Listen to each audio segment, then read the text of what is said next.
What's up, Everyday Athlete Podcast listeners? Welcome to the Fireside Chat.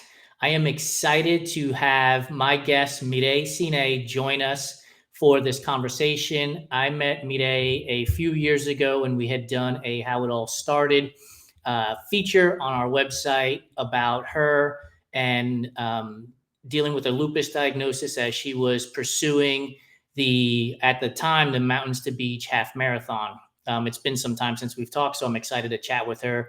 She's a marathon runner. She's a trail runner. She's a coach with a great program called Start Line Lab that I'm going to ask her to dive into in depth and really bring that home because I think it's just a fantastic idea. Before I bring her on, though, please do me a favor. Subscribe, rate, and review to the Everyday Athlete Podcast Network on your favorite podcast platform. I'm asking you for 5 stars. And if you're inclined to give me less than that, please email me first, jason@runtrimag.com. I'd love to know what we can do better to make these shows and the network as a whole more enjoyable for you. And lastly, the Everyday Athlete Clubhouse is up and running. We are getting membership signups on a daily basis. Welcome boxes have gone out. We are super excited with the marketing partners that we have in there, from H2O Audio to Blue 70 to SBR Sports, Path Projects and Montaigne, and many more to come. We have exclusive discounts, exclusive content.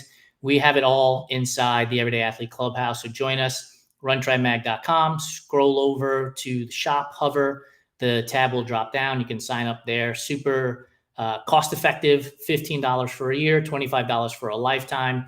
And the discounts that we have ready for you will cover that cost in a heartbeat. So without me rambling on any longer, let's bring Mireille onto the show and let's have some fun. Hi, my friend. How are you? I'm good. How are you? I am great. It's always weird for me when I say, hey, how are you doing after I've talked to you for 15 minutes and I kind of know exactly how you're doing. Yeah. Now everybody else knows how I'm doing too. Exactly. That's a great point. I'll have to remember that from now on. It's not for me. It's for the audience. I have an icebreaker for you. We are starting to lean into fall, although we can't really tell here in LA that it's gotten Not there. yet. Yeah. But apple cider or pumpkin spice? I like a hot apple cider. Yes. Yeah. Yeah. It's refreshing to me. Sometimes pumpkin spice can feel like a lot. Yeah. Too much flavor in one.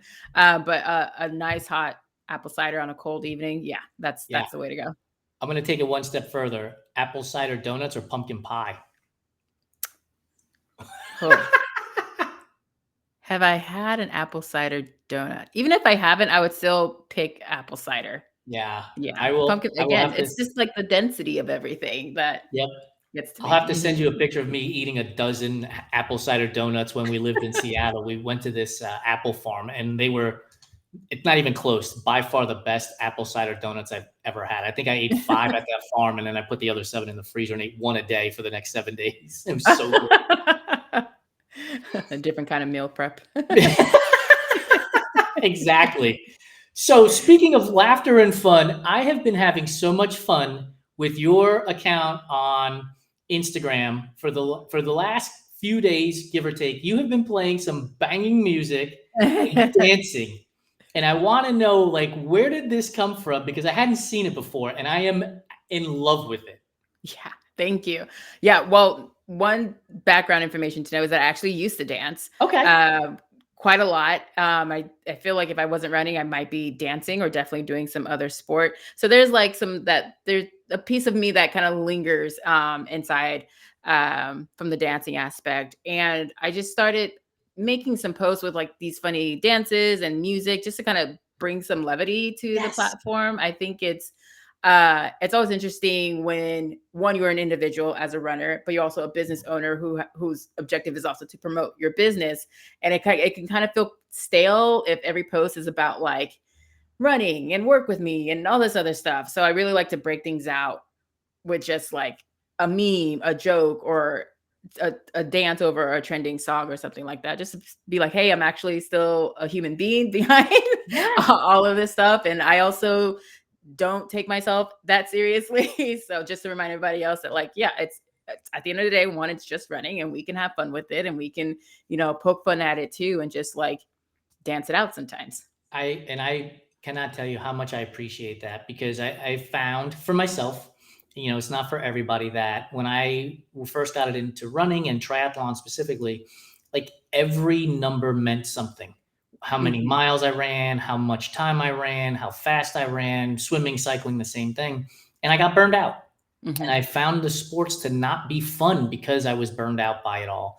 And recently, probably in the last 5 years since I started this company, it's like we have to have fun with this stuff, because all of this, and I'm waving my hands at the world, is Yeah. stressful enough. Like, let's not make sport more stressful. So I appreciate you doing what you do, because I think it makes everything a little bit more fun for us. And I would guess, correct me if I'm wrong, that the athletes that you coach appreciate you bringing some laughter and some smiles to their training plans and the hard work that they're putting in as well. Yeah, when I'm commenting on someone's schedule, if I can make it relate to someone that I know, something that I know they like, I will try and also do that. Like I did this recently for an athlete who I know is a big Taylor Swift fan.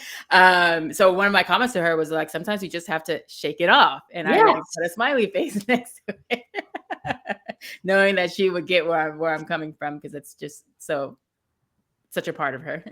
Do you find that personalization not only helps the athlete, but it also helps you, because now you feel potentially a little bit more connected to that person because you know more about them beyond how many miles they ran or for how long how many hours they ran that week? Yeah, something that I really try to get across to them when we first start working out is that while on one hand I'm looking at the data, it's always present. We all know how to read it, but I really try to emphasize, like, tell me how you feel after each run, because the data will tell me one thing, but how you actually feel and relate it to the run will tell me something else. So we're always kind of like combining those two. And the more I talk to them, the more we go back and forth, whether it's in the comment section or our one-on-one check-ins, the bigger or the better we can grow sort of like that personal side of coaching, that makes it easier to then like get into the plan and get into the structure. So let's get into the elephant in the room when it comes to coaching, because you're talking about personalization, Mhm, but we know that AI is ever present and prevalent, mhm, and becoming more prevalent in the coaching business. mhm. What's your thought? What's your take on the leverage or the use of AI, um, by coaches like yourself, or an athlete who is using a 100% generated AI plan? Yeah, I think I've been fairly vocal about how the one thing AI will never be able to do is give that human touch, give that Right. human aspect of it. Um, and I work with athletes who happen to believe the same thing because they've seen the value of like what it is to work one on one with a person.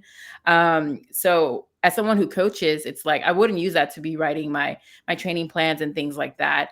If I need help on the business side of things, sure. If I need, some information about how to make a Zapier thing or ideas to update my website, like that is something that I would go to an AI assistant to do. And when it comes to athletes who are using that to make their training plans, or they're using like an AI forward app, always say proceed with caution. Yeah. The algorithm, all the ones and zeros, like you as a human are not just ones and zeros. That's very important to remember, but that's all that they see on the other side. Yeah. All they see is the numbers that you're doing, the paces that you're hitting, and they're just making guesses really based on all of that, and all the data that they've accumulated. But they're not going to know that, oh, you got sick last week, or you have to travel to work this weekend, or your kid's not sleeping, like all these other like real life circumstances that you have to be able to pivot in real time in order to get the most out of your training plan.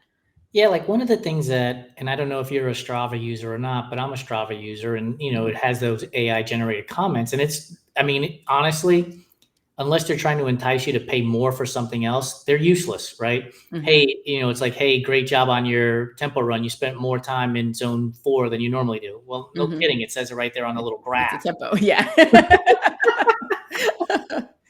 So as a coach myself and an athlete who's been coached, there is something about that one-on-one conversation that you mentioned that you'll never get from a computer. It just will Mhm. never happen. And I'll give you an example.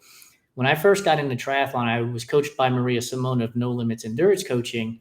And we had a one-on-one, and she said to me, Jason, stress is stress. Your body doesn't know that the physical stress of running 5 miles or the mental anguish and stress that you're going through because of your job or relationship, it just knows it's stressed out. Mm-hmm. And that has stuck with me for so long. And there is 0% chance that AI is telling me that, right? Right. Yeah. And It's always going to be, you can do more. You got right. this. You got this. Yeah. And it's, it's not getting into, hey, are you sleeping well? Are you eating well? Like it has no idea about any of that stuff. Mm-hmm. And so, yeah, like the idea of you leveraging AI only Mm-hmm. for coaching, it strikes me as odd because I also think that these sports are personal in the sense like we don't run a marathon by ourselves. We don't run a 100-miler by ourselves. We're with a community when we go out there of other athletes and stuff like Yeah. that. So why not connect with other people in the space, right? Yeah. Mm-hmm. This leads me to, this was all a setup to the Start Line Lab. Because I think when I saw you posted on Instagram a few days ago, I commented to you. I was like, "This is a genius idea," Mm. and I've likened it to the idea of when you go to Baskin Robbins or Van Leeuwen's, and they ask you, "Would you like a taste of this ice cream or that ice cream?" And you take 17 little tiny scoops before you order the ice cream that you get. Yeah. And that's essentially what you have developed here, correct? Mm-hmm. Yes. Yeah. It's a way for folks to kind of test drive what one-on-one coaching could be like. It's definitely in a group format, but they're still receiving sort of like one-on-one like attention through our weekly coaching calls, through access to me via text, emails. They're still getting sort of their own training plans on Training Peaks, which is the platform that I use. And I wanted to make sort of like this entry level option because my, kind of put on my business hat. I'm looking at the industry, trying to figure out like where it's going and also like where it's at. And some of the pain points we see is definitely price for coaching, which is a hard conversation to have because as a coach who knows who's good at what they do, has the certification, has the education, yes, there's incentive to charge for that for your time. And I think that that's all well and good. But that can be a barrier for some folks. People who are newer to running and they're just getting into the sport, not really knowing the benefits of a coach too, and wanting to give them a place to sort of like just give it a test drive, like see what it's like for you, see what it could be like for you. Maybe we go on to work one-on-one, or maybe you go out and look for a different coach, but at least you sort of have an idea about how it can benefit you without giving too much upfront cost. Yeah, and I love that idea because I think we often say, running is cheap, and the reality is it's not, right? Your running shoes cost $150, Mm-hmm. shorts, shirts, all of these things add up. And so if I have the opportunity to be coached by somebody with the experience that you have, I also think in the group setting that also helps because now I'm meeting other people who are probably in and around my same ability, Mm-hmm. and we can feed off of each other and work in sort of in a community setting, because running is a lonely sport. Like Mm-hmm. we can go and run with groups and that happens, but the majority of the time you're running by yourself. Yeah. And it can be a lonely sport. So in your setting with a group scenario, like I have to imagine that benefits people beyond just the physical component that you're providing them in terms of, here's your schedule plan for the week or for the month or whatever it might be. Yeah, a chance to sort of like build on the community aspect of running, even if it's virtual. Like if this first lab sort of fills out, it would make sense if we have people across the US, right? So maybe you get that person who's been looking for those local run clubs or the runners close to them, but hasn't been able to find it. And this could be their first introduction to meeting a variety of runners as well. And as you said, maybe they're on the same level. Maybe someone is going for their first marathon or their half, but they'll each have something in common and we can all learn from each other. They can all learn from each other and not just me too. 100%. One of the things that, as you're answering that question, I started thinking about was, who is it that you want to work with? Like, what's the athlete that if they knocked on your door, you would open it up and be like, come on in, let's hang out? Like, what's that athlete? Is it the true beginner? Is it the person who's looking to PR at the marathon distance? Like, who is that athlete? I'm looking to work with the athlete who's, number one, curious enough to inquire. Like they've gotten to that point where they may have worked with the free plans, maybe they've worked with the AI app, and something just isn't clicking. Like they're frustrated about not being able to find out what isn't right. Maybe they've just ingested too much running content information that they don't know what to make of it. That happens quite a bit, and I really wanted to position myself as a person who wants to explore your curiosity, but also give you sort of like concrete, science backed, actionable, and sustainable steps in order to get you from where you are to actually where you want to go.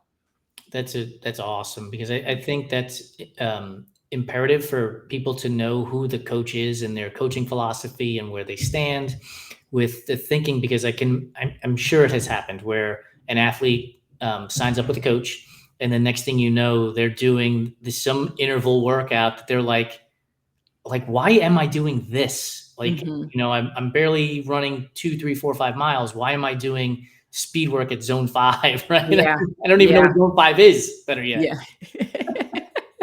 You shouldn't be there too long. That's for sure. Your body will tell you, get out. Yeah. Let's back up for a bit. Let's give the audience a little bit of your background. So you have an autoimmune disease, which is lupus. And tell us about, because in our interview, it was 2015 is when you started to come back around to running, but you mentioned being an active kid earlier. So if you can give us some background there, and then we can continue to fill in the gaps along the way. For sure. Yes. So growing up, I was always an active kid, basketball, dance, running. For me, I didn't view it as a sport, even though I loved watching, the Olympics and things like that growing up. But it was always like on the track side. So I thought of like, oh, speed is the thing. Marathon wasn't in my lexicon at all. I only really started running when I got to high school. And I think this may have been either 10th or 11th grade, where they either have you go into a sport or continue with regular PE. Majority of my friends went to track. So I said, I'm going to go with my friends, not knowing at all what track and field would entitle.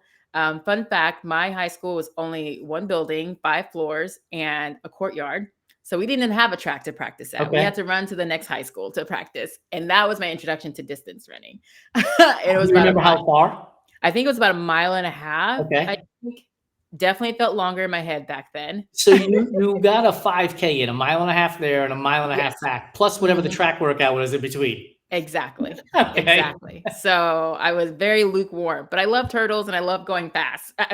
Just the distance part is what threw me off. But when I got to college, I didn't do any like professional or collegiate sports program. I kept running just for fitness and my health on my own. And being an exercise science major, I really got to like kind of dive into the physiology and everything, biomechanics behind running, which kind of like made me start to love it. And the fact that we had some classes where, we would do exercise tests on ourselves. And I thought, oh, this is really cool. We're like testing our VO2 max and our 5K time. And so it wasn't until college that I was like, oh, I could actually kind of do this like on my own and make it fun and maybe make it competitive. And so I got into a good streak with running until a few years into college, when I started to not feel well. Didn't have a name for what was going on. I just knew that things were really throwing my body off. I had trouble kind of regulating my temperature, a lot of joint pain, sleeping, walking, just sort of it. In hindsight, it felt like it happened overnight, but in reality, it was like about 1.5 years of just sort of like things slowly going online, offline, trying to figure things out. Lo and behold, I ended up getting diagnosed with lupus. And it wasn't until I actually had that diagnosis that I knew what lupus was. Like, during this time, you're doing all the Google searches, trying to put in your symptoms and figure out like, oh, what could this be? So when the rheumatologist said lupus, I was like, that tracks. And then I went into a deep dive about lupus.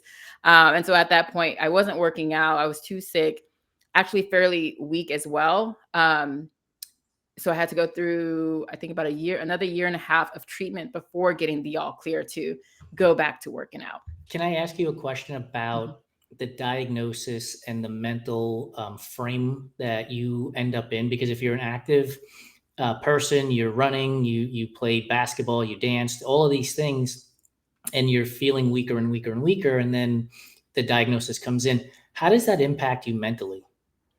It made me very worried for my future, I would say. When I was in the hospital and where they're sort of like talking through plans and medications and things like that, I'm kind of lying there thinking like, oh, does being a physical therapist still make sense for me if my hands hurt? Like Right. I can't use them. Um, it would take me much longer just to walk to campus or to my next class. I'm thinking like, what does life look like for me if this ends up being more permanent? Like, because I think at that point you can't really see what the other side looks like Mm-hmm. if you've never been this sick, if you've never seen someone experience something, if you've never heard of autoimmune conditions at that point, which I certainly hadn't. Yeah, it's kind of like a very weird limbo sort of feeling where on one side of you, you're happy to have a diagnosis and you're hoping that things get better and that there is a treatment plan in place. But on the other hand, you really just don't know how things are also going to go. So then, as you're working your way through this disease and through this process, you start to find out that, okay, I'm feeling better. Is that what happens? And you start picking up exercise again? Yes. So I had to do like a chemo treatment for a few months and very regular doctor visits because there's a lot of like calibrating that happens in the beginning with your medication and tolerance and things like that. So at one of my appointments, my rheumatologist said you can go back to working out, but he didn't tell me how, what, Okay. all that, no information on that whatsoever. So I kind of just felt it was up to me to play around is what I looked at it at and just sort of fall fall into some sort of a routine. And that's sort of what happened. It's like I tried to jog again. It was like I never ran a day in my life. Like it hurt Yeah. so bad. So I was like, oh, okay. So we're not there yet. We have to build So let back. me ask you this. How far was that first run? Oh gosh. If you're familiar with the Cal State Long Beach campus, we have that blue pyramid. And I wanted to do a lap, which is a quarter of a mile Okay. around that blue pyramid. I think I got down one of the sides Okay. before I was just like, oh, this is not the body that I had before. It's just night and day, night and day. And I think it's important that we set perspective here. So basically 100 meters, give or take. Mm-hmm. And you are a marathon finisher, Mm-hmm. correct? Mm-hmm. Have you done a 50K? I think you have. Oh, if we're talking about back then, I had No, I done. mean today. Today, yes. I did 100K actually recently. Did 100K. Oh, Yeah. right, at a milestone, correct? Yes. Right. And the reason why I stopped you mid conversation here is I think people need to understand that from 100 meters to 100K, Mm-hmm. and it didn't happen overnight, and it was a struggle to begin with. And most of our audience knows my story about running my first mile too. And Mm-hmm. I've run, Cocodona 257 miles without getting lost, by the way. So it's Yeah. really more than 250. But I think people who are beginners, when we get into the sport, we're like, oh, I should be able to run a mile or a 5K or a marathon on day one. And it's like, no, like there's progression that happens. Yeah. And so I wanted to stop you because I think it's important that we understand where you were at that point and Mm-hmm. how you've progressed to where you are today, going through dealing with lupus all along the way as well. Yeah. Yeah. That's a really good distinction. Yeah, definitely at the time, the way I can describe how my body felt was like definitely legs on fire, swelling in the legs, which I would come to later know as a symptom of a potential flare for me. Okay. So at the same time that I'm sort of like returning to activity and sport, I'm starting to have to also have to learn the difference between when I've pushed too much, when I can go further, like what are the different signs between endurance fatigue and if I'm potentially getting into like trouble with lupus. So that's a whole lot of like just mental games and figuring out going on at the same time. I didn't even think about that, but that's a great point because I'm sure there are people who have undiagnosed autoimmune disease issues that they're thinking to themselves, wait a minute, right? Like it Yeah. shouldn't hurt this bad and probably need to go see a doctor. I'm going to interrupt us for a second. My sister is watching on Facebook and she has said that your story is so inspiring. Oh, thank you. At least we know we have one member in the audience. Thanks, sis. Okay, so walk me through this. So doctor doesn't have a plan for you. He says, go ahead and exercise. Mm-hmm. You do your first 100 meters, legs are on fire. Like, how do you now set yourself up to do 200 meters or a mile or whatever's next? Like, how do you progress through that scenario and the mental part of progression in that situation? Yes, I'm a very stubborn person.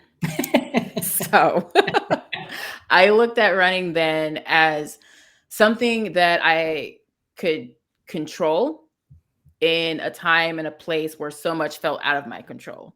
Great point. Being a college kid, this diagnosis not only threw off like my health, but it threw off my trajectory for graduation and the times that I could take classes and things like that. So there was a lot going on in the sense of that, of like I had to just take what was given at the time when it came to returning to school and all that stuff. So there wasn't a lot that felt like it was mine. Like something was always for the doctor or for the labs or for this and that. So running for me was just like a time that I could try and reclaim something that I had come to love. Not being able to set a timeline and things like that. I think there was some freedom in that, but I also knew in my head that like if I could run another 5K without stopping, then I would have progressed to something and be on my way to somewhere. And I think that's another great point, right? If I can get to the 5K, then I can get to the next distance at some point. But I need to get to this point first before I progress to the next one.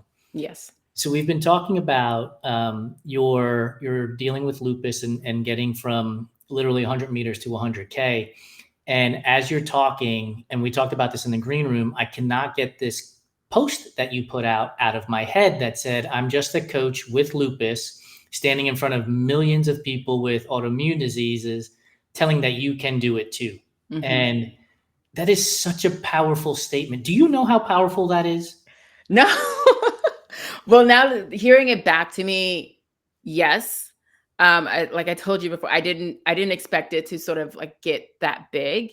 But in some ways, I also understand it. If you kind of look at what's been said about autoimmune conditions, a lot of the things that still have to change to make it more modern and progressive when it comes to like the topics of like exercise and movement, and not just we're kind of relying on just medication and treatment. Like it should be a both and situation, whereas so many folks maybe get the diagnosis, number one, which is a challenge in and of itself. Like I was able to kind of go through it fairly quickly, and that still took a year and a half. There are folks who are waiting on appointments for specialists just to kind of get a confirmation.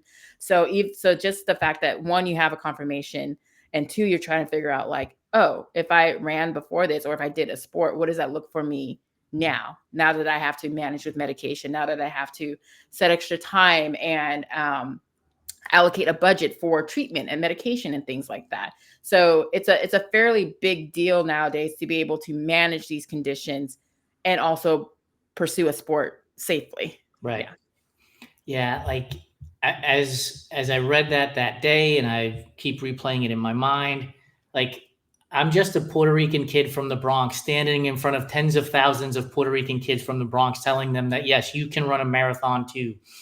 Like, and that is uber powerful. And the reason why I bring it up this way is because about 2 years ago, maybe 3 years ago, I interviewed Robert Rodriguez, who is a Paralympian. He's on Team USA. He's lost the bottom half of his leg.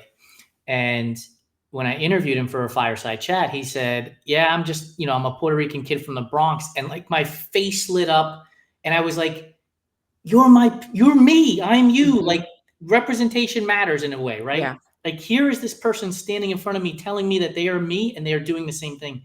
And I think that's super important for those who are dealing with autoimmune diseases, that you are showing them we can do this too. Mm-hmm. We don't have to limit ourselves just because society says we should limit ourselves. Mm-hmm.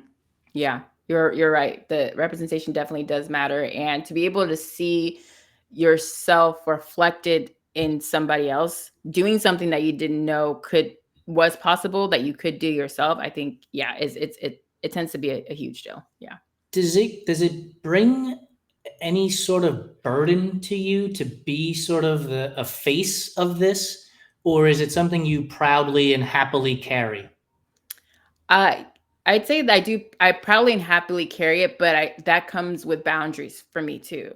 I know that I can't be the coach for everyone. I know Right. that I can't care about every cause, even if it's autoimmune related. There's only so much bandwidth that I have. Right. So I really try to tap into like, what message am I trying to send out? What do I feel would be the most impactful in the moment? And I have to learn to be okay that it's going to come with disappointing people. Some folks may have other expectations of me that I'm not going to rise to, but as long as I feel like I'm still doing okay by most people, and definitely by myself, then the message carries on.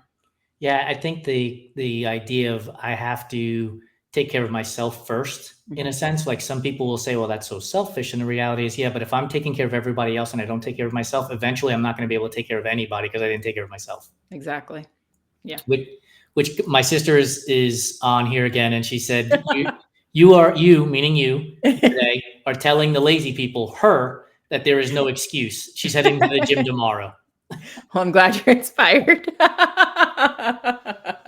But this is what it's all about, right? It's Mhm. why it's one of the reasons why I started this company and we have this podcast, is because there are people out there who will say to themselves, I can't do it for whatever reason. The myriad of excuses and reasons and rationale is out there. But if somebody can come on this show or showcase their story on our website, somebody's going to see it and say, if they can do it, so can I. And I think that's super important. And I kind of want to go into the fact that you're also a Black woman, which we don't see enough of on running websites, on um, product or brands, I should say, their product images. Like there's just not enough Black women out there. And you have, the opportunity for representation there as well to show that, look, Black women can run, and they can, not only that, but run, marathons and trails and 100Ks like you just recently did. When you see other Black women, because I told you the story of what it was like to see another kid from the Bronx that was Puerto Rican that lit my heart on fire in a happy way. Like, is that elevating to you, and you want to keep that message going to let people know, let's go run together in the woods or on the road, wherever it is. Yeah, I'm very adamant about posting about my own running journey, but most importantly, posting pictures of me Yeah. in action, or just even a post-run selfie, because I think just that image alone can go a long way for folks who don't typically, again, like you said, see themselves in these spaces or in these situations. It's definitely inspiring to me when I see other Black women just out running, like on the street or in my neighborhood, and it's very cute because I do get a lot of like encouragement just from strangers when I go running early in the morning, like especially from Black men and women. They're just like, you go girl, or wish that was me, or I need to get my run in, or something like that. So I know that just by physically doing something that I already love, it's already like changing people's perspectives in all these different ways. So I love showing that like all our bodies can move. It's really just about finding the right movement for that body, Do you ever think about the number of people that you have impacted without ever knowing the number of people you have impacted? It's funny enough, I had a similar conversation with a good friend of mine, Keith, when I did the Boston to New York expedition. There was a moment I was having a really rough time in the moment because of the spaces we had to run through. If anyone sort of knows like the northeast of the US. And I was just like, wow, there are some folks or places here that if I was not doing this expedition, I wouldn't feel safe running on my own. And so I was talking to Keith, and he was like, well, imagine how many cars you've probably passed by. Imagine if there was just a little girl in the backseat of one of those cars who saw you, and they were like, oh, I didn't know this was a possibility. And that sort of like changed the game for me. It's powerful, right? Mm-hmm. And I grew up, by the way, I'm a New Yorker, so I know exactly what you're talking about. Yeah.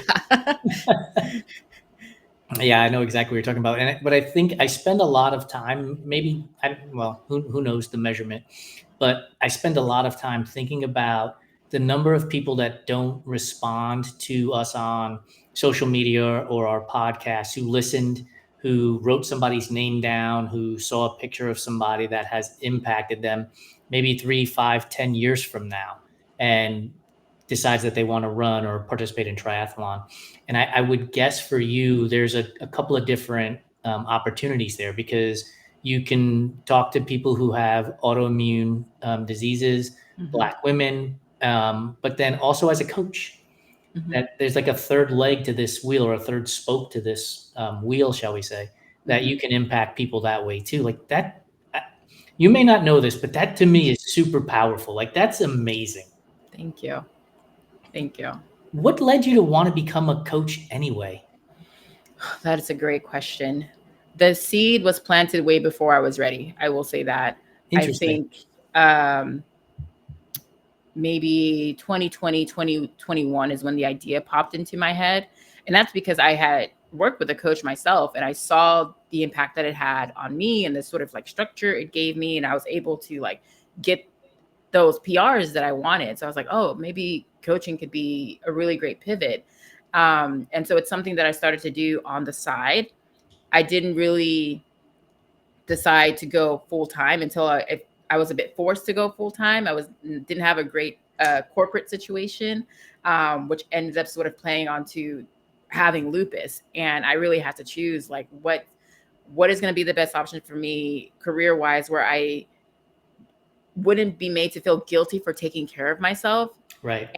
In the corporate world, it was a lot of like asking permission just to go to the doctors. It Right. felt, and for someone who literally has to do labs or do a visit every 2 to 3 months, that's a lot of time. Um, so when I was put in that situation and having to decide whether to make this part-time thing into a full-time thing, I mean, all the trust in the world went into to making it a career, knowing that there were other folks that had been like me who were in my shoes too, like the person that has gotten that diagnosis and didn't know what to do or didn't know how to pivot. I was seeing just a lot of spaces within the running industry where that wasn't represented as much, in all the ways that we've talked about, from the autoimmune perspective to seeing next to zero other Black coaches or Black women coaches for sure. Right. Like this can't be all that there is. This can't be all that there is. So I was very ambitious in the beginning, like carrying those two messages specifically about like, hey, I've been doing this for a while and I had to figure out too, I want to help the journey. I want to make the journey a little bit easier for you, so you don't have to go through all the tests and trials I put myself through to figure things out. You made me think of something about when you said you didn't see anybody else out there. Did it feel lonely, or were you sort of like, I'm going to blaze this trail so that others can follow me? Definitely blaze the trail. I think it didn't feel lonely because it was so infuriating Okay. to not see that representation. Yeah. And I just thought there has to be a better way. So yeah, maybe When, lonely in the sense that like when you're starting out, entrepreneurship is just this wild journey, and if you're the first person to try and do it within your friends or your family, definitely lonely in that aspect because you don't know what you don't know. yeah. But I was very like in depth with the running community and the running industry already, so that felt a little bit easier to sort of swim and assess through. I interviewed Khadijah Diggs a number of years ago, and she is a Ironman athlete who wears a hijab when she Mm-hmm. races. Mm-hmm. And we had this conversation, and she said to me, she said, Jason, somebody has to be the first. She was the first person to get approval through Ironman to wear a hijab to race. She said, Mm-hmm. somebody has to be the first. Yeah. And that has stuck with me for the last 4 or 5 years. Like somebody has to be the first. And that sounds like sort of the mindset that you had, which was somebody has to be the first. And why Yeah. not me? Mm-hmm. Yeah.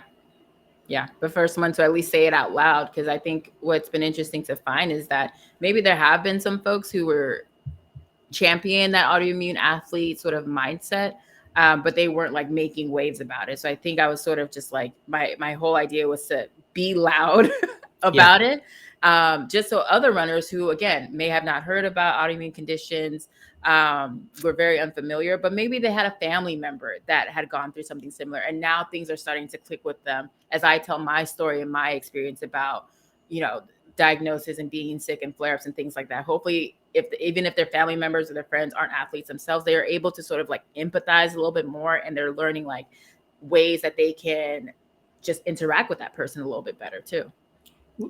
I would assume, and correct me if I'm wrong, that there has been progress on this front of seeing more athletes, more coaches with autoimmune diseases talking about it. And I'm wondering, like, how do we take those next steps to bring more people to the forefront so that run club leaders or triathlon, cycling club, swimming club leaders can understand that, there are athletes going through this process? How do race directors, are there accommodations that a race director might have to make sure that athletes who have these scenarios are taken care of? Because it can be something that, God forbid, is terminal, but Mm-hmm. there can be some, negative repercussions for a lighter phrase. Yeah, I think there's definitely a lot of work to be done in that area from an advocacy and awareness perspective. I could definitely see a time in a world where an autoimmune athlete could get a deferral for, treatment or a flare up or things like that, that's signed off by their doctor and understood by the race organization. That's something I would love to see, because I mean, we all have ambitious goals too, but sometimes things happen and we can't do that marathon Right. that we've been training for. I would love to see the conversation around autoimmune athletes definitely happen around run clubs and other runners, because it's my thinking that you probably already know someone with an autoimmune condition. They just haven't said it out loud. Correct. So the more that we can create these spaces for folks that feel safe to come forward and talk about their stories, whether that is like a run club highlight, IG highlight, all of those things, I think the easier it will become for folks to find those people and make those connections, but also to sort of grow awareness that, like, yes, I'm living with this condition, but you've already seen everything I could do prior to Right. this new knowledge coming for you. So I'm just like you. I just have to kind of handle all these other things on the side so I can show up still. Yeah. My wife has AS. Mm-hmm. And through her talking about it, she has helped other athletes who have AS. And she's a marathon finisher. She's 100-mile finisher. She's 100K. I believe she's a 100K finisher as well. Like, to your point, right? She's doing these things too and is able to talk about it. And that has helped other athletes who now say, oh, I see that you do this and I can too. Mm-hmm. But when she first started thinking about opening up about it, she was looking for herself, Someone else, yeah. right? Mm-hmm. And she's like, there's nobody talking about this. Mm-hmm. And then Yes. that negative self-talk comes in, right? Do Yes. I want to share this? Is this something I want to talk about? Yeah. I don't want pity or sympathy. Like, Yes. this is strength that I'm showing doing this. I don't want people to be like, to look at me different or to feel sorry for me. But I just want to say, like, this is a real thing and this is how I've had to navigate. And there are millions of other people who do the same thing every day. 100%. Yeah. We're bumping up on time here a little bit. We talked in the back room. You're going to be running at the Every Women's Marathon in November. Yes. In Scottsdale, Arizona. How has training been going for the event? Have you been able to get through this summer here in LA as unscathed as possible? Yes, because I'm an early morning runner. You will not find me out at noon. I'd rather run through humidity than some heat, because I can adjust a little bit better. And also, heat isn't really great for lupus. I really try to not be out there longer than I should. But training is going well. I'm at that point where I'm sort of starting to feel a little bit of that daily fatigue, and finding ways to overcome. But I'm excited for this marathon because I'm hoping that it's sort of like my first good marathon in a while. I had a lupus flare for a couple of years, and it's night and day, the difference between the training that I was trying to do then to push through versus like the training I'm able to do now that I've had better medication adjustment and I'm not constantly kind of flaring up according to my lab. So I've high hopes for this one, and I love the structure and the message of the race. So I've really put a lot of like intention and time and energy to sort of like kind of get glimpses of not the runner that I used to be pre-flare, but like the runner that I know I still can be. Yeah. It's coming through for this cycle. in your answer, you just gave me another question, and I've been known to like, oh, we're running out of time, and then I just keep talking. Um, Perspective. So, do you find that because you have gone through this process with lupus, that the one bad run doesn't impact you as much because you're like, I've dealt with harder things than just having a one bad run kind of thing? Mm-hmm. Yes. Something I think about when I'm in a tough spot during the race is actually all the things I had to go through to recover after the initial diagnosis. And I was like, if I can go from not being able to walk on my own to being on this marathon course, I can for sure finish this marathon race. Like we're not there anymore. We're right here, and it's great to be able to soak all of that up in the moment and use that as a way to move forward. Here's a perfect example of why we all need to be talking about things and be more vulnerable. So, my friend Kennis is on Instagram. She is also a dancer. She has shared her dance videos with me, and just even though I stole yours, okay. She said type 1 diabetic runner here. She totally gets it. And, it's not lupus, right? But she understands that process of what you have to go through and how you have to manage all of the ups and downs, just like she has to manage all of the ups and downs too. And I talked with Alex Baker, who runs the Catch Up to Cancer fundraising website, because his wife died from cancer. And the conversation we had was, I think we are afraid to be vulnerable because of who we might lose. But what we need to focus on is who we're going to gain. Yeah. Right. So you probably don't know Kennis from a hole in the wall. And now she's relating to you because of you opening up and being vulnerable about it. Yeah. Right. As opposed to the person who dismisses you and is like, yeah, you'll be fine. Right. Yeah. Like we don't want that dead weight around here anyway. Yeah.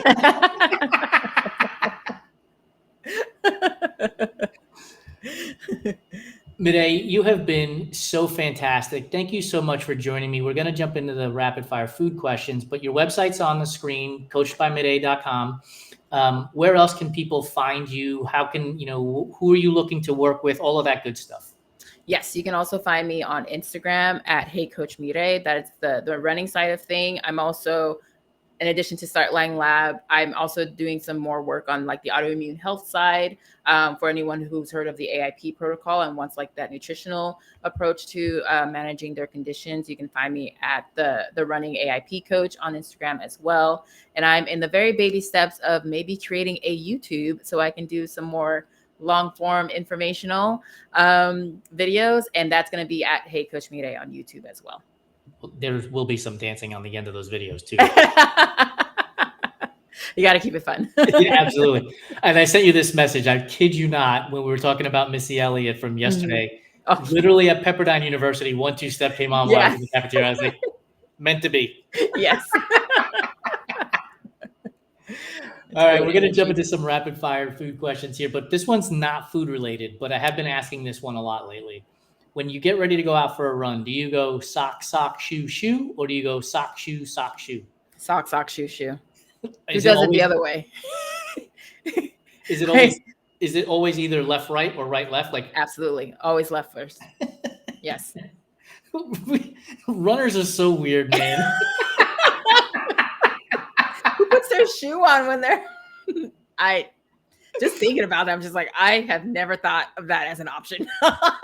I'm that guy. So I put my left sock on first, and then with my leg up, so I do it standing. So then I put my shoe on so I can work balance, and then I put my foot down. I have to do the right side. So I'm like trying to kill two birds with one stone. But just, like the idiosyncrasies that we have as runners, it's so weird. I often wonder, like Lori, my wife, and I, we often talk about like if you're in the quilting club or if you're in the chess club, like do you guys get competitive with each other? Do you ask these ridiculous questions? Like, do you take your rook out of your chess set first? Like, yeah. But runners, like we have these mind games for ourselves to move forward. Got to be just right? So. We are just so. That's literally who we are. Yeah.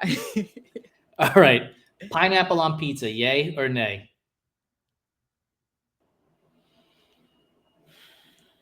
I'll allow it. Is it my first option? No.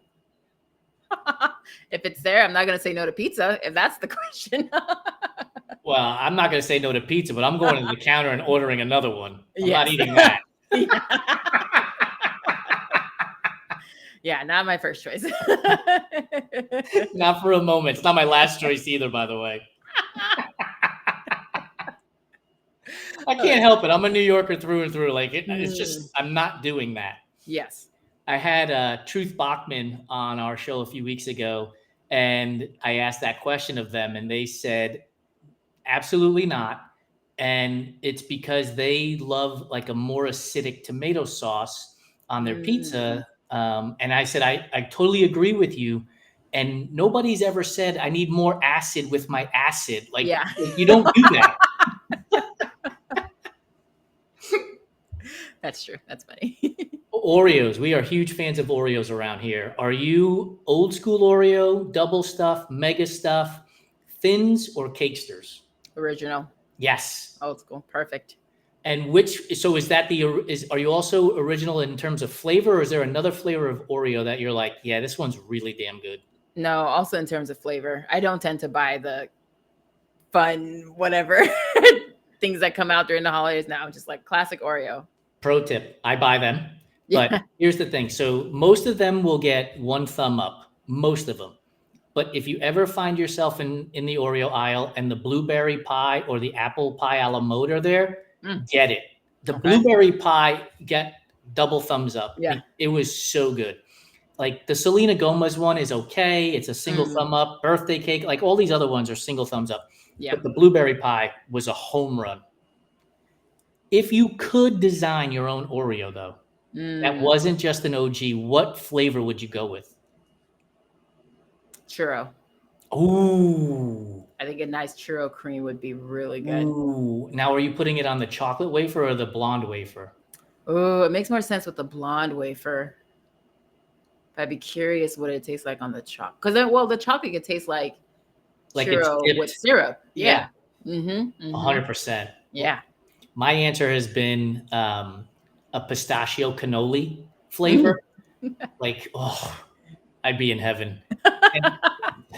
I would absolutely get like a dozen of those. Like, back up the truck. Breakfast, lunch, and dinner. That's it. So Chrissy Murphy, Dylan Roche, and my wife are thumbs up on black licorice. Where are you on black licorice? Is it thumbs up? No. No. No. I love it. What about red licorice? Are you okay with red licorice? Yes, and specifically red vines. Okay, yes. That was my next question. We're not talking question about this Twizzler thing. I think I'm 1 year when I was very, very young, we got licorice, and I guess it was black licorice, and I thought it was I thought it was like chocolate or some other flavor. Oh no. Bit into it. I'm just like, this is not. Oh no. Why are they selling this thing? So since then, just a no to black licorice. I'm with you. Like, I'm out on black licorice too. Like, I have put that in the corner with the pineapple pizza. Like, I'm not here for it.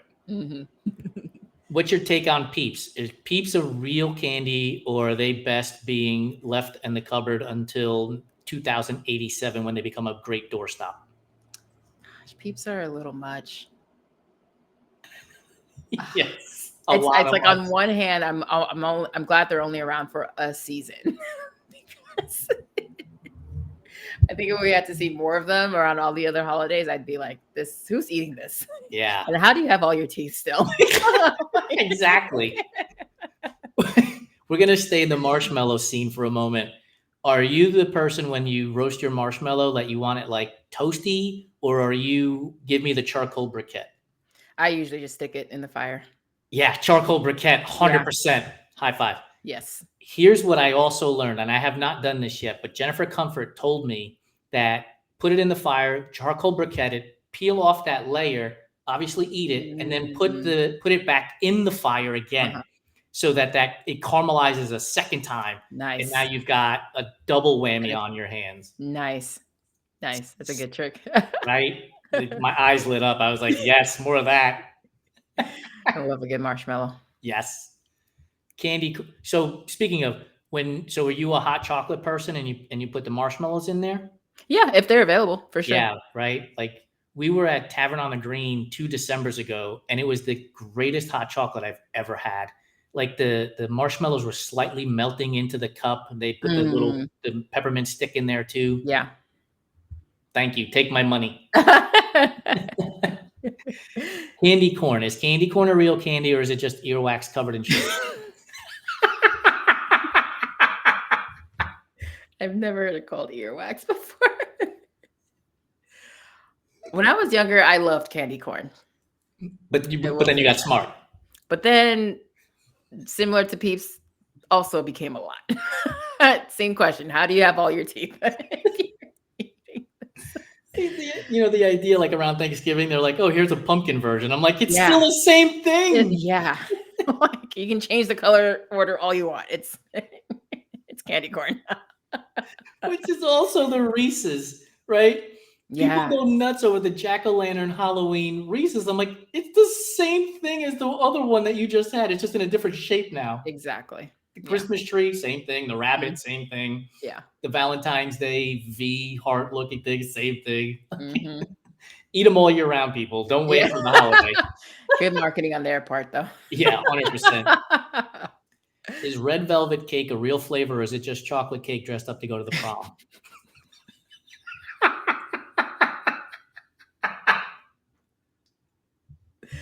Oh.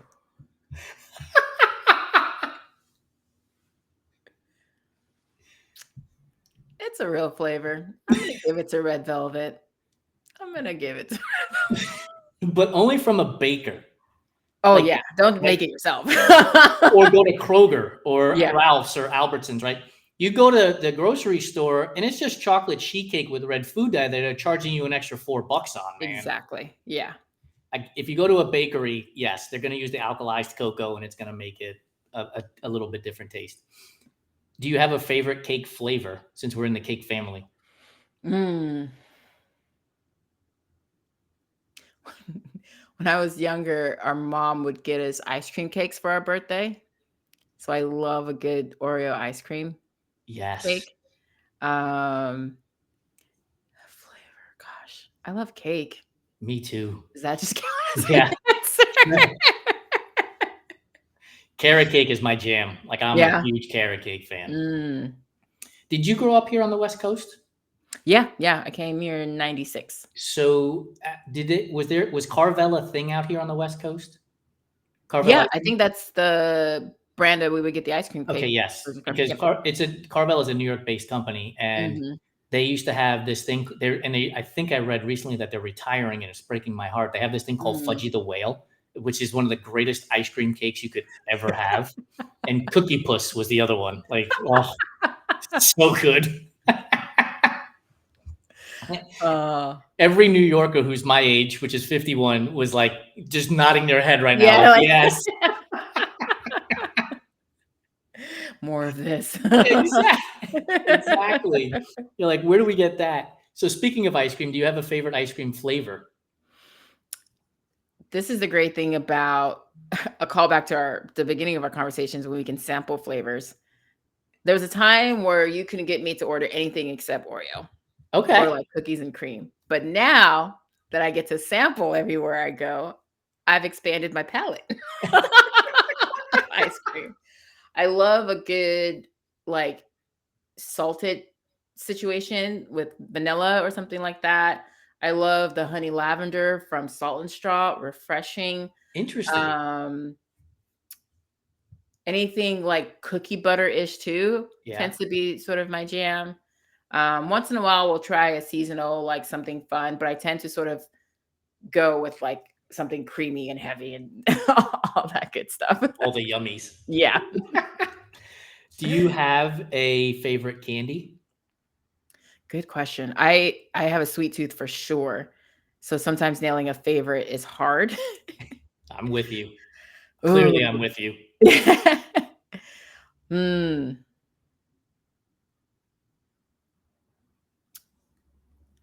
I think when I'm craving a bit of candy and say I'm in like the checkout line at the grocery store, If it's chocolate, I tend to reach for the cookies and cream Hershey's. Oh yes, good If call. it's something sweet, chewy, a Nerds cluster, Yeah. or even like the watermelon or like Sour Patch Kids or Mike Yep. and Ike's.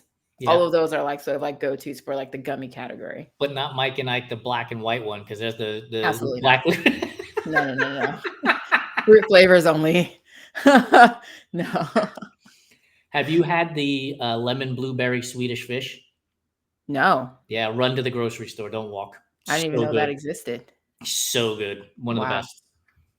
Last one for you. A tray of brownies has come out of the oven. It's cooled down enough that you can cut into it without making a mess.